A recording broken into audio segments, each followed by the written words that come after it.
Welcome to SportsBeat KC, the Kansas City Star's daily sports podcast. It's Wednesday, October 7th, and I'm Blair Kirchhoff. It's been a while, but we finally catch up with Shaun Goodwin, who covers soccer for the Star, and there's plenty to talk about. Sporting Kansas City continues to roll along and maintains its position second in the MLS West. And the big news since the last time we talked, the 2-year contract extension for Johnny Russell, who's been playing great over the past few weeks. But we start with the news in the NWSL. The report by The Athletic that alleges abuse by a coach was a terrible blow for the league. Last weekend's games were canceled and the commissioner resigned.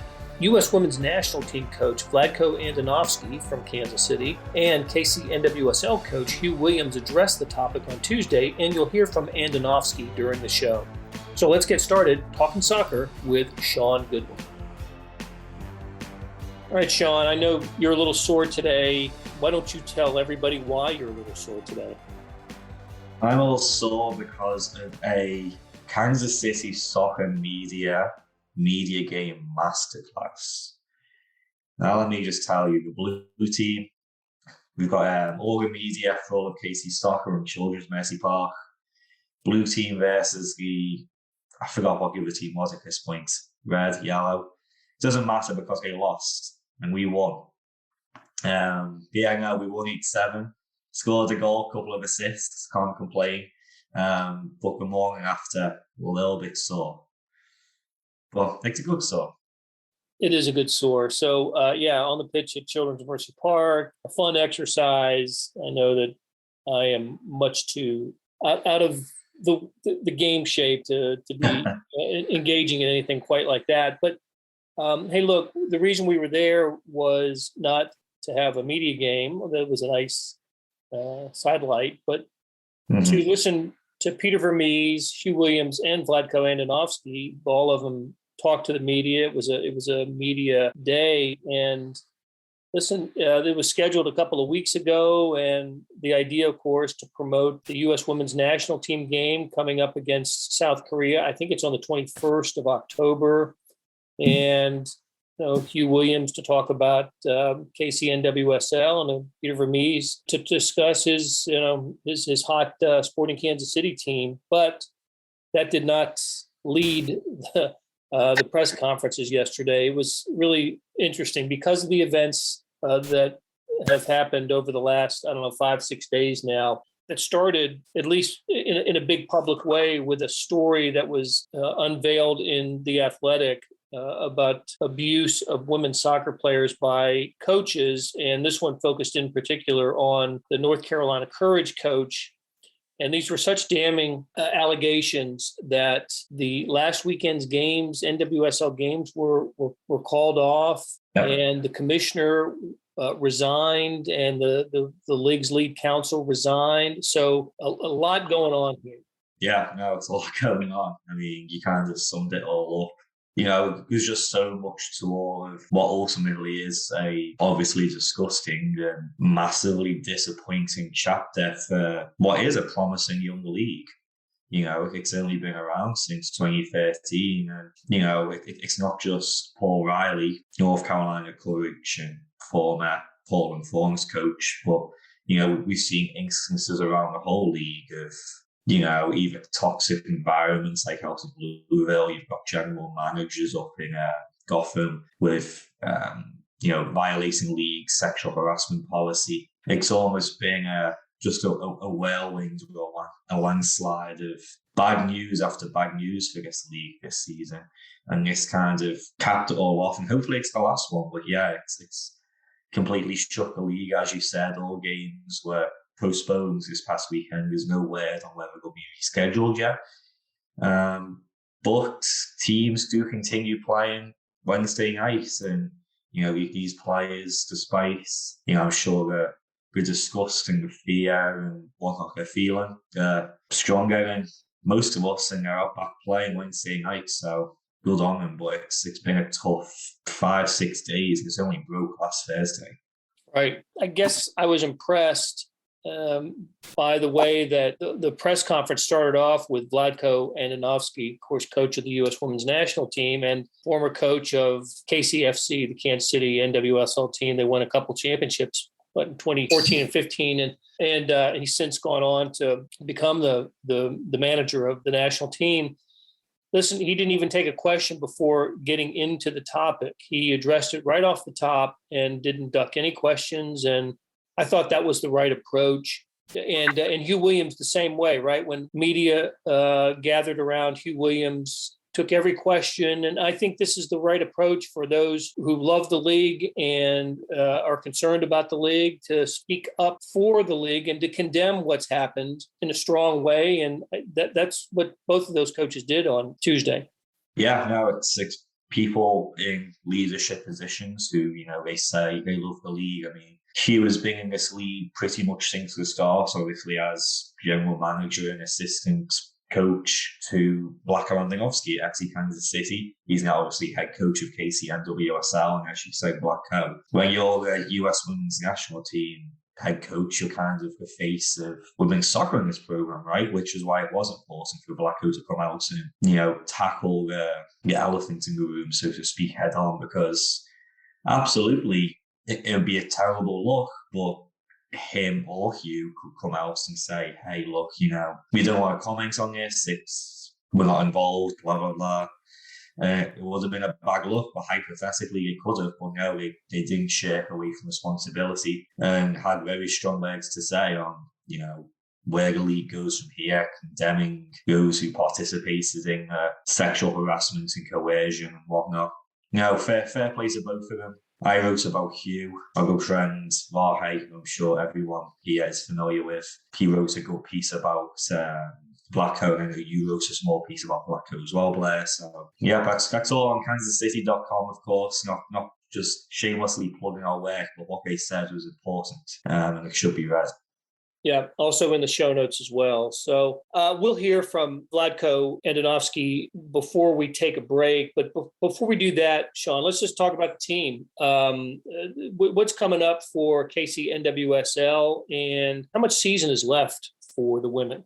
Yeah, so they next play on Sunday, and they're against the Portland Thorns at home here in Kansas City. They get a nice slow run into the season, so they've got 4 games left, maybe 5 if they reschedule the cancelled game against OL Reign. But let's just take the 4 games left. 3 of those are at Legends Field.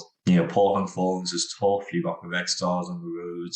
And Gotham FC at OL Reign, both at home, certainly games that, especially with how they've been recently form-wise, it's not blistering. But compared to how things were the first half of the season, they picked up wins at home, they're picking up ties. So, they're out of playoff contention. Let's not sit here and pretend they can make a late push. But at the end of the day, you want to finish strong, right?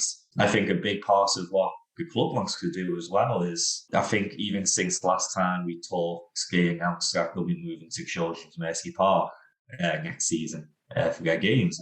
Great. So, these are the last games at Legends Field. It's the first field they've played on as the new club, and they want to give it a good send-off. Should be, despite everything that's going on, should be a fun month of soccer until the final game on October 30th. Yeah, I'm glad you brought that up. That's fantastic that the women's team will play at Children's Mercy. And I know we talked to Peter about that a little bit yesterday and asked, well, why didn't it happen sooner? And one of the reasons is, multiple teams have been using Children's Mercy Park, right? Yeah, and honestly, I think that's the first time I've really heard anyone from the club say that. I think a lot of people realised it, whenever there was kind of, especially when KC NWSL first kind of became a team and they went out to play Legends Field, there were people online getting annoyed of, why don't they play at Children's Mercy Park, blah, blah, blah, because no one had really said. And the logical answer was, of course, obviously Sporting KC plays there, and then Sporting KC2 plays there. And even very occasionally, the academy teams will play there. I've seen the U16s and U18s play there occasionally. And it's, at the end of the day, it sucks, but it's Sporting's field, and they need to maintain it to a high enough level, for what they play on. Adding another team would tear up the field, and then even on top of that, it's just scheduling. But now, I believe SKC2 is moving permanently out to Slope, which then opens up space for KC NWSL to move in, which is great. And of course, me saying all of that, yes, they deserve to be on that field but just a good field, a nice stadium. Of course, they deserve to be on there from season one. It wasn't feasible. You had to make do. Now they finally get to move into a great one of the best soccer stadiums in the nation. So great for them. I guess before we move on, Blair, because there's so much going on in these last months since we chatted. Obviously, you've got the new training facility too. Right. Up in North KC, 15 million, right on the riverfront. So, yeah, big moves from KC NWSL this off-season going forward.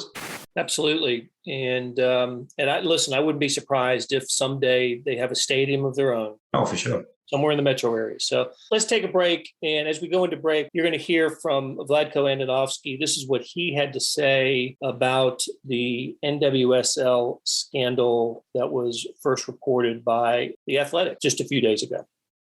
Thank you, everyone, first for being here today.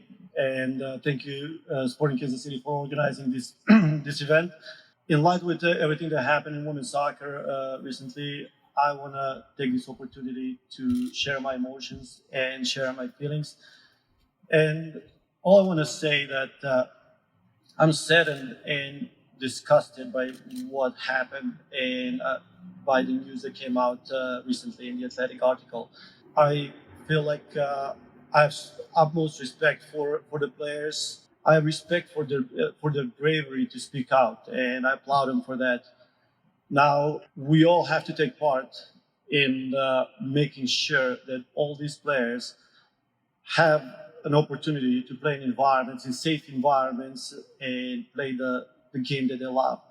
I know it's hard time, but it will take a little bit of time for healing, and we as a national team and the federation will respect that as well. So with that being said, once again, I thank you, and I'll be more than happy to take any question in that regards, and in regards to the game that we're playing here in a couple of weeks. First one will go to Vahi Gregorian, Kansas City Star. Vlatko, good to see you, and thanks for addressing that right away. And I wonder what you would say about what you learned from that report. And you already started to address this, but what is it you feel you can do from your position to try to respond and take advantage of your platform? Yes, thank you for the question. And like I said in the opening regards, that I was just disgusted by the details that I saw in the report. It was horrible to read through and read some of the details. We all, first and foremost, have to focus on making. On creating safe environments, on creating trust between us and the players. Because when that trust is broken, bad things happen, and we learn that. And we got to make sure that we create safe environments, regardless of the gender, regardless of what level of competition we're talking about. We need to make sure that when the players come in to play the game that they love, the game that they're passionate about and enjoy, that they know that they don't have to look over their shoulder or be afraid of anything. Next question will go to Greg Eklund with local NPR affiliate KCUR. Hi, Vlatko. Not only as the coach of the women's team, but as a father, how concerned are you about oversight on these conditions at every level, not just women's national team, NWSL, but even on levels leading up to that, since you have a daughter who plays in college? Yes. So when first personally, when I approach coaching or the relationship with the players, I see them as I see my daughter. And for the players that play for me, they know that when one of my philosophy, or actually my philosophy of the field, is creating a family type environment. And first and foremost, or first principle in that creating family type environment is the trust. And that's why I said, okay, we have to build trust. We have to be able to create a relationship where these players are going to trust us, and nobody should take advantage of that. It is very concerning to see all of it, and to see that there is an oversight. And I'm just glad that there's an investigation going on different levels, from the league perspective, even internally in the club perspective, and and on the national team or in the federation with Sally Yates coming in. Miss Yates, we know that she's going to do an incredible job, and nothing is going to get overseen, overlooked. So I know that it's a little bit too late, but at least we can stop it now and not allow anything like this to happen ever in any sport or any environment. Next question is to Ali Trost with Sports Radio 810 WHB. Hi, Vlatko. Hi. I've talked with a lot of players who have played for you that I've just come across, and so many of them have just cited just the great relationship that they have with you, and I'm sure those aren't unique cases. Did you ever get any sense that things like this were happening in the league? Maybe not to the severity in which we learned in those reports from The Athletic, but was there ever any whispers or anything that you had heard prior to the reports that came out about these types of abuse and whatnot? Absolutely not. I mean, that's why I was saying it was horrible to read this and to know that these things were happening around me and the players that I coached, or two players that I coached. It was tough to read, but at the same time, the whole time as I was reading, I was thinking about the players, because I'm sure it was a lot tougher for them. So I just want to support them with their fight. And all I can say is just encourage them to lead the way as they started, and we're going to follow. Vlatko, Blair Kirchhoff with the Kansas City Stars. Good to see you again. You certainly bring a unique perspective here as someone who knows the league, and now you knew it through a team, but now you know it as your position here. And I'm just wondering if you believe the events of the last few weeks can have an impact on the growth and the momentum of the NWSL. When something like this happens, it's not just going to go away like that. It will absolutely have an impact, and I'm actually worried about the league that I love. I mean, I owe so much to this league. I came out of this league, but I'm worried that events like this happen. We're talking about the last one, but there was a one before that, and there was one before that, and there is one before that. And it is unfortunate to open up the news, and instead of reading about good goals and nice plays and young players, the development, we're reading about scandals. It is unfortunate, but I think that at least for the immediate, the people that are in charge are not there anymore. They were in charge, because to me it looked like what they were focused on was not what we feel like it's the priority, and that's the safety of the players. For them, the priority was bringing sponsors and bringing finances to the league, which they failed in the most important thing. Hey, it's Blair. We have a special subscription offer for SportsBeat KC listeners: unlimited digital access to the Kansas City Stars award-winning sports coverage. Sign up now for 1 year of Sports Pass for access to all the sports news, features, and columns presented on the kansascity.com site, and it's only $30. That's a 40% savings off our regular rate. Your subscription will automatically renew after the initial term at $50 unless you tell us to cancel. Your subscription helps support the sports coverage of kansascity.com and the Kansas City Star, and that support has never been more important. Please visit kansascity.com/SportsBeatKC offer to get this special offer. And as always, thanks for listening.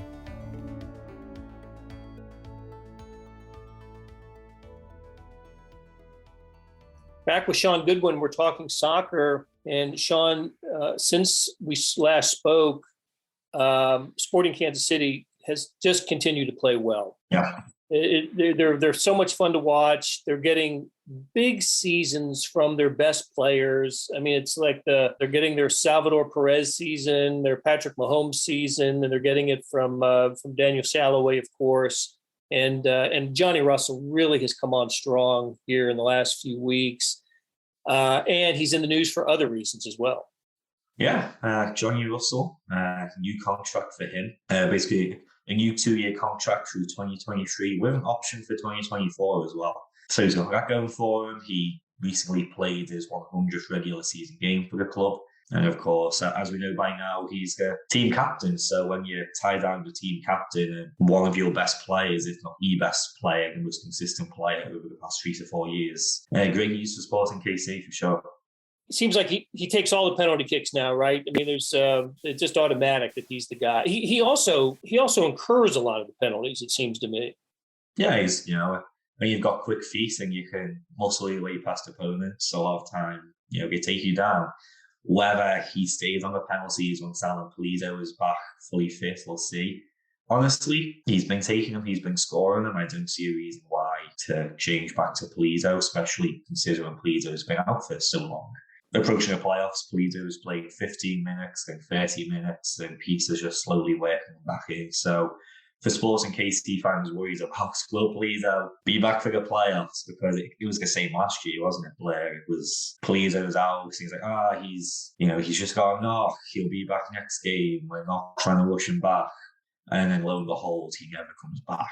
Right. Definitely fears about that. But after the most recent game for Sporting KC, got 4-2 win over Houston, Alan played half an hour. And I assume he might play 45 minutes next game or 60 minutes. So he should be back by the playoffs as well. I'm getting to the point where, when he's taking a penalty kick, he can tell the goalkeeper exactly where he's going to put it and put it there. It wouldn't matter. I mean, that's how much power he has. And it's so left-footed dominant. He's been in town for a while now, playing for Sporting, and will be for another couple of years. And he's had great stretches, right? But he seems to be in one of those zones. Yeah. Goal every time he plays. Yeah, he says it himself. Throughout his career, occasionally he may go through the occasional stretch of not scoring, but once he gets a goal, they come in bunches. And that's what we're seeing right now. I don't have his specific stats on mind, but I believe now he's on 10 goals and 8 or 9 assists. Like, he's getting real close to that 10-10 number that he's at every single season, it feels.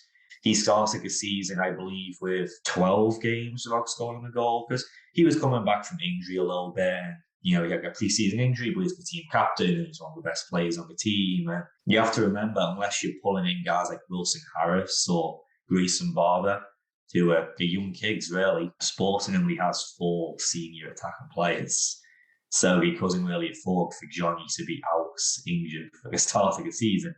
So he kind of forced his way through it. He wasn't up to full speed. But the second half of the season, basically since late June, early July, he's just been on fire. One of the best players in the league since that period. And if he put that kind of second half performance and did the same in the first half, I'm sure he'd be in the MVP conversation, just like Daniel Shalhoub, which I'm sure we'll talk about sometime soon. So yeah, Sporting certainly, its players are peaking at the right time, I feel. And of course, we can't have a show without talking about Shalhoub, because he hasn't cooled off all season. It's really been an incredible year for him. We talked about Johnny Russell, a goal a game. It's been true with Shalhoub, and it's been that way throughout the season for him. He just has not cooled off, and he's had the international duty a couple of times already, right? I know, yeah. Will that continue? How about when the playoffs come around, the MLS playoffs come around, will Sporting be able to keep all of their guys, or will international duty interfere with some of that this year? They should be good. Scotty King, of course, is been called up. So, for example, Hungary. So there might be. I haven't seen the playoff schedule exactly, but obviously right now, the players have left, but there's a break in the season. The final, at least for the European World Cup qualifiers, I think that usually lines up just as FIFA as a whole. November 12th and November 15th, Hungary has games. So again, as long as Daniel keeps up his form, I'm sure he'll be called up for that as well. So I don't have the playoff schedule on hand, but that could certainly be an issue. And the same, with Gadi Kinder in Israel, they'll have the exact same schedule. Alan Pulido in Mexico, they'll have the exact same schedule. This is an issue often. What it means is you've got players that are good enough to play for their national teams, and which is a great thing, and it helps you certainly throughout the regular season. You just hope the schedules can fit in November. Yeah, so while we're here, it'll be safe. Final game of the regular season is November 17th. As it says, it's November 12th, November 15th, or whatever. Israel might be 11 and 14, I don't know. And then the playoffs start November 20th. Great MLS is scheduled around that. I would be surprised if MLS didn't schedule around it because you can't head into the playoffs missing your best players, right? All safe, not going to have to worry about Sporting's best players leaving at the wrong time. Right. The chase for Seattle continues for Sporting Kansas City. And while they're chasing Seattle, they're trying to hold off Colorado. But it's pretty apparent that Sporting Kansas City is going to be a top three, no worse than a top three team in the West. Seattle's played right as of now one fewer game and have 2 points up on Sporting in the Western Conference standing, but there are advantages to having the better seed. That's for sure. The hope is the team is just playing well, going into the postseason, and it kind of doesn't matter where you're playing and who you're facing. That you're ready to go. It would be nice for them to repeat. Right? They won the West last year, and to repeat that. And what's really kind of fun about this Sporting Kansas City season, we talked about it months ago, is how this season was not projected for Peter Vermees' team. Nobody had Sporting as high as they are right now in the standing. They're surprising people, but they've been consistently good all season long, and that bodes well for them heading into the final weeks of the regular season and going into the postseason. Yeah, I know. It absolutely surprises me why, the start of the season that people didn't have Sporting higher. I mean, I remember way back at the start of the season, people were asking me, and whether it was, in print, radio, wherever it was, why Sporting are ranked so low. And I always figured it'd be Seattle, Sporting, and a little bit shamelessly, I figured LAFC would be up there. And LAFC is not up there. But I got 2 of the 3. I mean, it's a Peter Vermees team, right? There was the one blip in 2019. Now, Xardiakis is a team that finishes at the very least top 4, top 5. And that's at the very least. Plenty of times it's top 1, top 2. And here we are again, like you said, Blair. Seattle's 2 points up with a game in hand. But Sporting does travel to Seattle in a couple of weeks as well, of course, on October 23rd. So we have this break. Sporting plays at Vancouver, which will be a really tough game. This is the best the Caps have been playing in many years. And you play Seattle. So, at that point, the teams, they've got a goal differential of it's 2 different. Seattle's 2 better. If Seattle ties one game and Sporting manages to win out, it's still, the fate isn't in Sporting's hands, so to speak. And winning out is such a tough ask as well, of course, because 6 games left, and one of them is at Seattle. But it's certainly doable. And of course, Colorado is sneaking up right behind as well. I really like Colorado. They're a great team. They're 4 points behind Sporting, but with a game in hand. That seems to be the top 3, minus an implosion for one of those teams late on. So it's a really exciting end to the season. Honestly, it was kind of similar last year, but that was COVID and it was points per game. And it was kind of funky. But this year, everyone's playing the same. It was a great battle down there. Right to the end for the Western Conference, at least. The Eastern Conference in New England's a bit boring, so we don't have to worry about those guys. All right, sounds good. Shaun, it was great catching up with you. It's been too long, and we will do it again sooner rather than later. So listen, get some liniment, get a massage, get those muscles all worked out. We'll talk to you again soon. Yes, thank you, Vlatko. That'll do it for today. Thanks to our SportsBeat KC production staff of Beth Welsh, Monty Davis, Jeff Rosen, and Chris Fickett. Tip of the cap to Shaun Goodwin for stopping by and talking soccer. You can read about KC NWSL and Sporting Kansas City in the show notes and on kansascity.com. Okay, you know about the morning sports edition, right? You don't? Well, let me tell you about it. On kansascity.com, go to the Star Z edition. There's a replica of the printed newspaper on your screen that comes with your digital subscription. And now there's an updated sports section produced separately that goes along with it. When you open the e-edition, there's a box in the upper right-hand corner that says All Editions. Click on that and you can access anywhere from 15 to 25 pages of sports every single day. Look, maybe you get a link in the email. That's how I get it, and it's there by like 6:30 every morning. However you get it, it's access to complete coverage of the previous day's sports, news, features, statistics, everything. It's fantastic. All right, end of the commercial. Thanks for reading the Star and listening to our podcast lineup. You're helping support the best sports and news coverage in Kansas City, and we couldn't produce programs like SportsBeat KC without you. We'll be back on Thursday with another episode.